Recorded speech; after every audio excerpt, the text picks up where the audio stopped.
እማማ ጮቤ ማለት ነው። ግን ባልሽም አንቺም የምትናገሩትን ብታውቁ ጥሩ ነው ማለት ነው። ብራንክ ነው ወለ ፍራንክ የምትሰሩት ማለት ነው። በቃ እንደ ወዴት እየሄድን እንዲሆን ሊገባኝ አልቻለም ማለት ነው።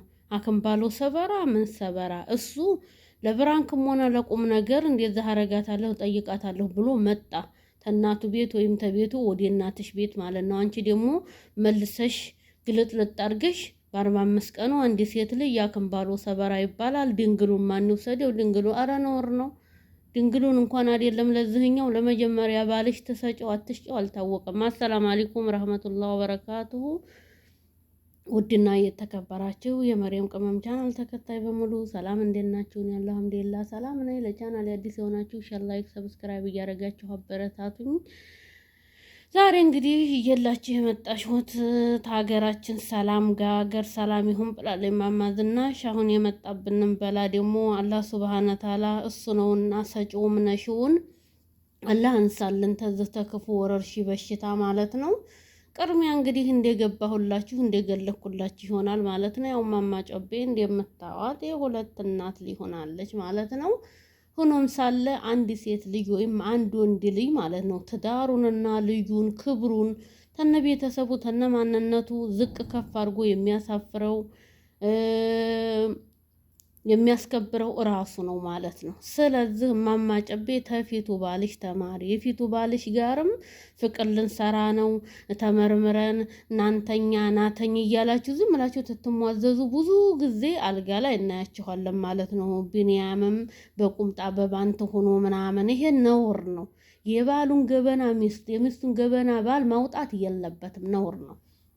ዛሬ ደግሞ ትናንትና እንደምናየው ትሆን አክምባሎ ሰበራ ምናምን እያለ የታወር ያለ ሸረሸም ነው አይደለም። ቤተሰብ ፊት እናትና አባት ፊት እህት ወንድም ፊት አይደለም ይሄ ወሬ ሊወራ ማለት ነው። እባልሽ ፊት እንኳን እንደዚህ ማውራት ተገቢ አይደለም። ያው የሚደረገውን እዛው አልጋችሁ ላይ የምፈልጉትን ነገር አርጎ መጨረስ እንጂ እንደዚህ ዝም ብሎ በተለይ ሚዲያ ላይ በተለይ ቤተሰብ ቤት ላይ ለሚዲያ ይሄ ለልጅሽ ነገር አርጎ የሚያየው ነገር ነው። ነውር ነው፣ ነውር ነው፣ ነውር ነው።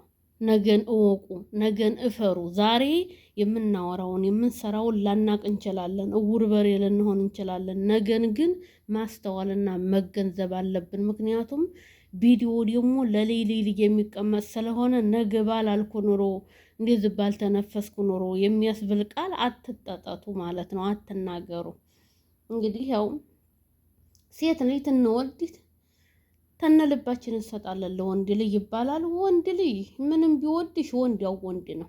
ዛሬ ሌላቱን አይቶ ነገ ሌላቱን፣ ዛሬ አንቺ ጋር አድሮ ነገ ሌላቱ ጋር መታለሉ መሄዱ የማይቀር ነው። ወንድ ሴት ልጅ ግን አንድ የተወደደችው ወንድን በቃ ወደድኩ ማለት ነው። ግን ቢሆንም ልባችሁን አትስጡ። እንደዚህ ልባችሁን ገልጣችሁ እየሰጣችሁ ነው ወንድ ልጅ መጫወቻ የሚያረጋችሁ ማለት ነው። እና ደግሞ ለኢትዮጵያ ወንድ ሞልቶ ለተረፈ እንደዚህ እንትና አትግማሙ። ስርዓት ይዛችሁ እናትና አባት ዘንድ ልትታረሱም ትተሄዱ በስርዓቱ በስነ ስርዓቱ ታረሳችሁ 40 ቀኑም ሆነ 2 ወር በስርዓቱ ታረሳችሁ ተመራርቃችሁ መህር ነው እንጂ እንዲመንዘላዘል መግማማት ተገቢ አይደለም ማለት ነው።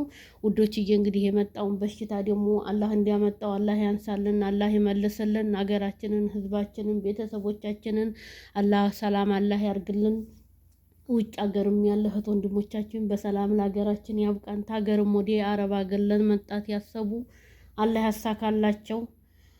ሀገራችንን ቤተሰቦቻችንን ሰላም አላህ ያርግልን። ቀጣይ ቪዲዮ ውስጥ የምንመጣ በዛሬ ይሄን ይመስላል። ሰላም አለይኩም ረህመቱላሂ ወበረካቱ። ቪዲዮውን ተወደዳችሁ ሼር፣ ላይክ፣ ሰብስክራይብ እያደረጋችሁ አበረታቱኛ። ጠንክሩ። ቻው